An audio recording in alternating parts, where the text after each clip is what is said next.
The timeline of the People Power Revolution. The People Power Revolution, also known as the EDSA Revolution and the Philippine Revolution of 1986, was a series of popular demonstrations in the Philippines that began in 1983 and ended in 1986. The methods used amount to a sustained campaign of civil resistance against government violence and electoral fraud.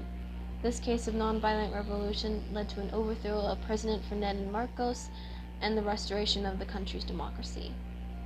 On August 21, 1983, Senator Benigno S. Nino Aquino Jr. was killed at the Manila International Airport. On September 21st of the same year, the government celebrates Barangay Day/National Thanksgiving Day to celebrate the declaration of martial law. Thousands of Aquino supporters hold a national day of sorrow and call together to overthrow the government. On May 14, 1984, elections for the Batasang Pambasa are held, and United Nationalist Democratic Organization and the Partido Demokratiko Filipino Lakas ng Bayan coalition decide to take part.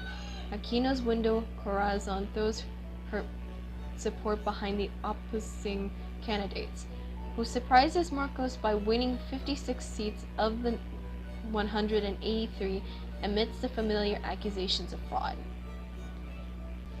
On February 7, 1986, attempts of fraud, vote buying, and intimidation and violence are reported, and election returns are tampered with. The Commission of Elections tally board shows Marcos leading, while National Citizens Movement for Free Elections consistently shows that Cory Aquino is ahead by a large lead. On February 15th, the Batasang Pambasa declared President Ferdinand Marcos and his running mate Arturo Tolentino as winners of February 7th snap elections. The next day, on February 16th, around 2 million people gathered into the Quirino Grandstand in Luneta Park, Manila,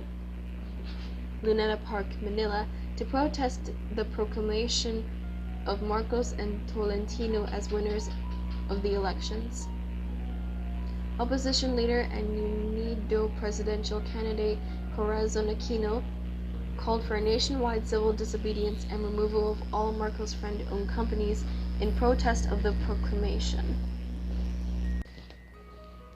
On February 22, 1986, at 12 a.m., Defense Minister Juan Ponce Enrile and key aides finalized Enrile's speech in which he will proclaim himself as head of a ruling junta after rebel troops, led by the Reform Armed Forces movement.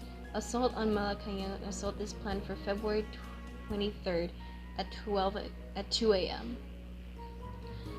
At 3 a.m., the final meeting of Defense Ministers whom is concluded. Lieutenant Colonel Honsan and Kapunan begin their military observation of Malacanang. To their dismay, they discover a battle-hardened Marine station at their main point of attack. Later that day at 10 a.m., Lieutenant Colonel Honsan phones Kapunan and informs him that they are not going to abort the mission, but to simply freeze the operation for the next 24 hours. At 12 noon, U.S. Ambassador Stephen Bosworth, along with Philip Habit, President Ronald Reagan's personal envoy to Marcos, visits the palace for a meeting with the president. They discuss the recent elections and political situation. The U.S. envoy calls Marcos to retire. At 1:45 p.m., as the meeting came to a close, barely has Ambassador Bosworth left the room, and General Burr storms into the presidential study to tell them the recent arrest of 4 officers in the PSG who are found to be members of RAM and Philip Habib. Finds that he leaves Malacanang, that Cory won the election and deserves our support. Marcos is finished, and we ought to offer him asylum in the United States. Hours have passed, and 6:30 p.m., Malacanang receives a report that Ramos and Enrile were officially withdrawing their support of the Marcos administration, and Enrile states at his opening that we are going to die here fighting. Then at 10:30 p.m., Marcos announces over government-owned Channel 4 that he is in total control of the situation and calls Enrail and Ramos to stop this stupidity and surrender so that we may negotiate. He reports the throwing of a tenth of his life by one of Imelda's bodyguards and conspiracy involving Enrail's and Ramos, and then proceeds to present an alleged assassin, Morales, who reads a supposed confession. That same time, nuns and Samaritans of Bandila, a moderate coalition, and the first to form human barricade around Camp Crane. After 30 minutes have passed, Enrail tells Marcos over Radio Veritas, "Enough is enough, Mr. President. Your time is up. Do not miscalculate our strength now." And the crowd at EDSA swells. On February 23rd at 12 midnight, people began to go up by the thousands around two camps along EDSA in response to the radio address of Cardinal Sin on Radio Veritas. At 3 a.m., AFP Chief General Fabian Ver gathers his men in Fort Bonifacio and appoints Ramos, his apprentice, to lead the assault on camps Aguinaldo and Crane. Ernell urges Coyquino to announce her government with her as duly elected president. An hour later, in Washington, U.S. Secretary of State George Shultz assembles a small group, including former ambassador to the Philippines Michael Armacost, to lay down a firm policy on the Philippines. And later, outside of EDSA, people continue to arrive and human barricades are further fortified.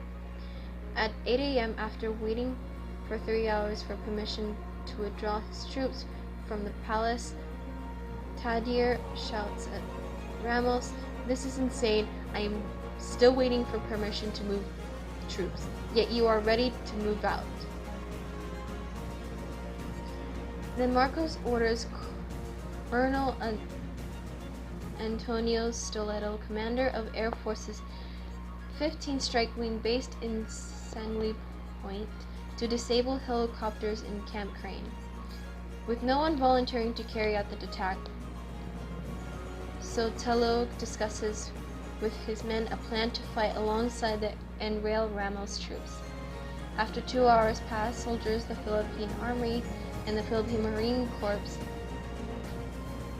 from Fort Bonifacio and other camps began to deploy in opposition to the rebel forces, mounted on M335 carrier trucks, LVT-5s, and M1133s, and AIFs and V150s. They were, at that very afternoon, stopped by a massive crowd. Nuns and clergy at the front. Then Coyquino holds a brief conference in Cebu, asking for people to support the military rebels and calling on Marcos to step down. Around 6:30 p.m., Radio Veritas signs off after the emergency transmitter slows down. In a news conference, Enrail announces his men's rejection of Marcos's offer of pardon. Ramos talks about his newly armed forces. Earlier, Enrail called the U.S. ambassador to help them convince the palace to be more cautious in its actions. At 7 p.m., the White House issues a statement questioning the credibility and legitimacy of the Marcos government. On February 24th at 1 a.m., church bells ringing, and the word spreads that President Marcos is planning an attack, and the people again converge on EDSA. Tires are set ablaze, and sandbags and rocks are piled up to block the roads of Camp Crane. And at 3:30 a.m., Camp Crane Defense Minister Juan Ponce Enrail warns the two oncoming armed personnel carriers, APCs, then human barricades led by nuns and priests prepare to block the path of APCs.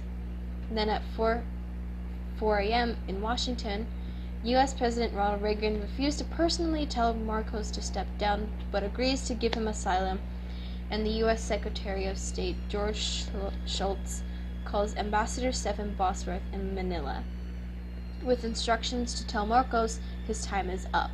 Marcos rejects the U.S. stand, speaking on the radio, "We'll wipe them out. It is obvious that they are committing rebellion." Ver and the Army commander, Major General Josephus Ramos, give the go signal for an all-out attack on EDSA using tear gas, gunships, and jet fighters and marine artillery. At Camp Crane, AFP Vice Chief of Staff Lieutenant General Fidel Ramos calls for civilian reinforcements amid the reports that large loyalist military force is being assembled and rebel soldiers tearfully prepare for battle and ask for absolution. They sing the Philippine military Academy hymn and bid one another farewell. Around 6:30, Kenneth Lee announces that Ver and Marcos and his family have fled the country, but Marcos has not left yet. So to show that they have not fled, Marcos, his family, and his generals appear on television and announces that the lifting of his maximum tolerance policy and declares a nation-state of emergency. And after 50 minutes have passed, President Marcos makes another TV appearance. Then MBS Channel 4 is suddenly taken over by reformist soldiers of the AFP, and then signs off as its studios and facilities at ABS-CBN Broadcasting Center are captured.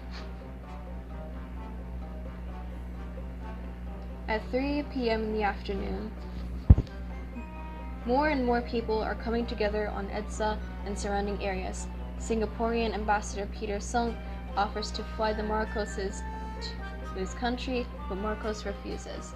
After a while, Marcos and his entire family appear on television once again and said that he appeals to loyalist civilians to go to Mendiola and calls on people to obey only orders issued by him and the duly constituted authority, and he declares at 6 a.m. to 6 p.m. curfew. No one observes his curfew. Then, at 9 p.m., a meeting between Aquino and Ramos and rail groups ends with a decision that her inauguration as president will be held at Club Filipino in San Juan in the following morning, but the rebels want the inauguration to be held at Camp Crane. On February 25th at midnight, Marcos loyalist soldiers fire through the barbed water barricades on Nagatan Street, injuring several people. In 5 a.m., on the phone to Washington, President Marcos asks U.S. Senator Paul Laxalt if he should resign. Laxalt's reply was, "I think you should cut cleanly. The time has come." Then Marcos tells Labor Minister Bals Othel, who is in Washington lobbying the Marcos regime, that he is not stepping down because the First Lady Imelda Marcos does not want him to. But later, Marcos gives the go signal for his family to prepare to leave. Then at 10 a.m., Aquino arrives at Club Filipino. Opposition lawyer Neptali Gonzalez reads a resolution proclaiming her and former Senator Salvador Laurel as duly elected president and vice president. Aquino was sworn into president by Senator Associate Justice Claudio Tejaki and Salvador Laurel as vice president by Justice Vicente Abad Santos at Club Filipino in San Juan. At 11:55 a.m., just as President Marcos addresses the crowds at Malacan Palace, RPN 9, BBC Channel 2, and IBC 13 all sign off as rebel soldiers capture the broadcast city complex. Transmitters and studios of said stations, but PTV4 and GMA Network continue airing as usual. The president has just taken what would be his final inauguration oath of office beforehand. Marcos then tells Enrel again to coordinate his departure from Malacanang. His aides starts packing not only clothes and books, but also boxes of money that have been stored in his bedroom since the start of the election campaign. At 9:05 p.m., President Marcos and his family leave Malacanang Palace and are now on Clark Air Base. Radio Veritas and PTV4 announced the departure. As news of their departure reaches the people, millions who gathered at EDSA rejoice, since their departure sparks the end of the revolution. Crowds already positioning along Mendolia Street, Recto Avenue, and Legarta Street. Having arrived there late in the afternoon to await the departure of the first family, and had already encountered the pro-Marcos crowd at Nagahan earlier, DZRH announces that the Marcoses have fled the country, and having U.S. Air Force TV station FEN confirms Marcos's departure. Then pro-Aquino crowds force the opening the Malacanang Palace gates, and they open. Thousands of Aquino supporters and participants of the revolution storm the palace complex with little resistance. And that is the end of the timeline of the People Powers Revolution.